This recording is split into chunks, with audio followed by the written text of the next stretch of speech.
Hello everyone, कैसे हैं आप सब। मेरा नाम वैभव कौशिक है और आप सभी जुड़ चुके हैं संस्कृति आईएएस के यूट्यूब प्लेटफॉर्म पर। जैसा कि आप सब जानते हैं कि आज की दुनिया एआई की दुनिया होती जा रही है। अभी कुछ दिन पहले मैंने एक वीडियो पढ़ाई थी जिसमें जेमिनी एआई का जिक्र किया था।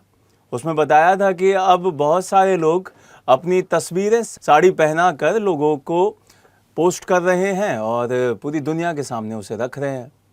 और ये भी बताया था कि उसका कितना ड्रॉबैक है, क्या फ़ायदे हैं, क्या नुकसान है, ये सब कुछ बताया था। और जिस वीडियो को आपने इतना प्यार दिया कि वो अब कई लाखों व्यूज़ पा चुकी है। अब उसी का एक और अलग तरीके का न्यूज़ आपके सामने है। कल भारत सरकार ने एआई से जोड़कर एक बहुत इंपॉर्टेंट पहल स्टार्ट की है, जो कि क्या है, जो कि है एआई विकसित भारत। अब ये क्या है, इसके बारे में समझते हैं। दुनिया के अंदर जितना डाटा एआई के द्वारा जनरेट भारत में किया जा रहा है, उस डाटा के बिहाफ पर भारत की सरकार ये कह रही है कि हम अपनी जीडीपी को बढ़ा देंगे। मतलब आप समझ रहे हैं कि एक तरफ एआई हमारे पर्सनल डाटा को लीक करवा सकता है, उसी एआई को दूसरी तरफ अगर देखा जाए तो वो एआई हमारे देश की जीडीपी को भी बढ़ा सकता है। तो यहाँ पे इस पूरे आर्टिकल को बहुत ही बढ़िया तरीके से द इकोनॉमिक्स टाइम्स में छापा गया और उसी को आज हम क्लियर करने वाले हैं, उसी को आज समझने वाले हैं कि उन्होंने क्या क्या पॉइंट्स रखे हैं। तो यहाँ पर उन्होंने सीधे सीधे कहा कि एआई को अपनाने से 2035 तक, कब तक, 2035 तक सकल घरेलू उत्पाद मतलब जीडीपी में 500-600 अरब डॉलर की वृद्धि हो सकती है। और ये किसी इधर उधर के व्यक्ति विशेष ने नहीं कहा है, ये सीधे सीधे कहा है नीति आयोग ने। अब मैं यहीं पे आप लोगों के लिए क्वेश्चन छोड़ रहा हूं, आप कमेंट बॉक्स में जरूर बताइएगा कि क्या सच में एआई का यूज करके हम लोग अपनी जीडीपी बढ़ा सकते हैं। ठीक है, तो कमेंट बॉक्स में आप लोगों के लिए एकदम ओपन किया हुआ है, आप सीधे सीधे अपनी राय दे सकते हैं। यहां से अगर हम की पॉइंट्स की बात करें, उस रिपोर्ट की बात करें, तो उस रिपोर्ट में क्या क्या लिखा है उसको समझते हैं और बहुत आराम से चीजों को समझेंगे। ठीक है, की पॉइंट्स की बात करते हुए चलेंगे। देखिए, इस पूरे न्यूज का अगर सार देखें तो वहां पे उन्होंने कहा कि नीति आयोग के द्वारा जो रोड मैप बनाया गया है उसमें भारत आर्थिक विकास को गति देने और विकसित भारत के विजन को पूरा करने के लिए, साकार करने के लिए आर्टिफिशियल इंटेलिजेंस मतलब एआई का लाभ उठा सकता है। और ये सीधे सीधे किसकी रिपोर्ट है? नीति आयोग की रिपोर्ट है। यहां पे उद्योगों में आप एआई को अपनाएं, अनुसंधानों में आप एआई को अपनाएं, जिसकी वजह से आपका जो खर्चा होता है वो कम हो जाएगा और जो लागत ज्यादा लगती थी वो भी अब कम लगेगी। तो जिसकी वजह से कोई भी प्रोडक्ट बनाने में आपका पैसा अगर 100 रुपये लगता था वो 10 रुपये ही लगेगा और वो सीधे सीधे आपके देश की जीडीपी को बढ़ा देगा। तो यहां से ये चीजें बहुत इंपॉर्टेंट हो जाती हैं कि अगर आप मुनाफा 100 रुपये कमाते हैं जिसकी लागत 80 रुपये आती थी और 80 रुपये लगाकर 100 रुपये कमा रहे हैं, तो इसका मतलब 20 रुपये का आपके देश को फायदा हो रहा है। लेकिन अगर 10 रुपये लगाकर 100 रुपये कमा रहे हैं तो 90 रुपये का फायदा हो रहा है और इससे फिर इस मुनाफे की जो कीमत है वो बढ़ती जाएगी। इसी वजह से एआई को यूज करने के लिए नीति आयोग अब खुद कह रहा है। तो ये चीजें समझनी होंगी कि विकसित भारत की जो सोच है उसको अगर साकार करना है तो हमें आरएनडी में मतलब रिसर्च एंड डेवलपमेंट में एआई को यूज करना होगा, हमें इंडस्ट्रीज में एआई को यूज करना होगा। यहां पे एक टर्म यूज की गई है STEM। अब ये STEM क्या होता है इसको भी समझ लीजिए। S फॉर मीन्स होता है साइंस, T से आपको ध्यान रखना है टेक्नोलॉजी, E से आपको ध्यान रखना है इंजीनियरिंग और M से ध्यान रखना है मैथ्स।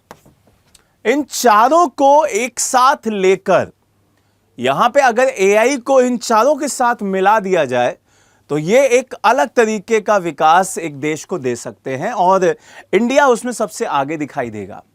यह बात सीधे सीधे नीति आयोग ने कई सर्वे को एक साथ यूज करके कही है। यहां पे यह बहुत क्लियर किया गया कि अगर अनुमान लगाया जाए और एआई के द्वारा उसकी जो भूमिकाएं हैं उसको देखा जाए तो ये तो क्लियर हो जाएगा कि बहुत सारे लोगों की नौकरियां चली जाएंगी, बट उससे फायदा देश को होगा, लोगों के लिए नुकसानदायक है। लेकिन जीडीपी उससे बढ़ जाएगी। तो ये बात भी 2035 तक के लिए सीधे सीधे कहा गया है कि जीडीपी उससे काफी ज्यादा बढ़ जाएगी, और वो भी कितनी, 500 अरब से लेकर 600 अरब अमेरिकी डॉलर तक, जो कि कार्यबल में उत्पादकता और दक्षता वृद्धि का कारण संभव होगा। ये बात यहां पे बहुत क्लियर है। यहां पे अगर हम बात करें, रिपोर्ट्स के अनुसार अगर देखें, तो एआई के द्वारा जो उन्नत विसंगति है उसको पहचान तकनीकों और गोपनीयता संरक्षण विश्लेषण जैसी सुरक्षित बहुपक्षीय जो संगणन होता है उनके द्वारा, ये सारी की सारी चीजें उसमें बहुत क्लियर की गई हैं। आप एआई के द्वारा बहुत सटीक और बहुत ही जल्द प्रोडक्ट को बना सकते हैं। आपने बस कमांड दी और कमांड देने के बाद वो प्रोडक्ट तैयार हो जाएगा बहुत ही कम टाइम में। जो व्यक्ति 5 मिनट लगाता था, अब वो 5 मिनट की जगह अब 5 सेकंड में आ रही है। तो ये बात आपको ध्यान रखनी होगी कि जो चीजें 5 मिनट में तैयार होती थी वो 5 सेकंड में तैयार हो रही हैं। आप बैंक में देख लीजिए, आप कहीं भी किसी भी इंडस्ट्री में देख लीजिए, अब सीधे सीधे मशीनें लगी हुई हैं, आप नोट डालते हैं और 2 मिनट में बता देता है काउंट करके कि इतने नोट हैं।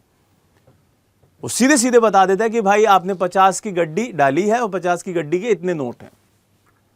पहले आदमी थूक लगा के गिनता रहता था, पहले पानी का एक पूरा रखा होता था सॉफ्ट सा, उसे गिनता रहता था।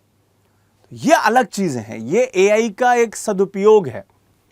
जो हमने साड़ी वाला ट्रेंड पढ़ा था वो दुरुपयोग था कि नॉर्मल साड़ी नहीं पहननी है बट एआई साड़ी पहना के दिखा दे। तो ये चीजें समझनी होंगी और इनके ऊपर हमें बहुत बहुत ज्यादा ध्यान देना होगा। अब आज की डेट में एआई की मदद से हम मेडिकल डिपार्टमेंट में बहुत सारा काम कर सकते हैं, हम इंजीनियरिंग डिपार्टमेंट में बहुत सारा काम कर सकते हैं, हम टेक्निकल डिपार्टमेंट में बहुत सारा काम कर सकते हैं। और वहीं पे ये सीधे सीधे नीति आयोग के साथ सरकार मिलकर 50 ऐसे डिस्ट्रिक्ट्स बनाने की घोषणा भी कर चुकी है कि हम वहां पर ये काम करेंगे। 50 ऐसे डिस्ट्रिक्ट, महत्वाकांक्षी डिस्ट्रिक्टों का चुनाव किया गया है कि हम यहां पर रिसर्च एंड डेवलपमेंट का काम करेंगे। तो ये इंपॉर्टेंट हो जाता है कि भाई आप किस तरीके से चीजों को समझते हैं। अब आप सभी लोग जो कि तैयारी कर रहे हैं किसी भी स्टेट एग्जाम की, तो उन सभी के लिए हम लोग करंट अफेयर्स की क्लास भी लेते हैं, जो कि हमारे दूसरे चैनल संस्कृति पीसीएस पे होती है, तो उसे भी आप ज्वाइन कर सकते हैं अपने करंट अफेयर्स को मजबूत करने के लिए। हमारी वीडियोस आपको टाइम पे मिले उसके लिए आप सभी हमारे चैनल को सब्सक्राइब करें, पढ़ते रहें, मुस्कुराते रहें। जय हिंद, जय भारत।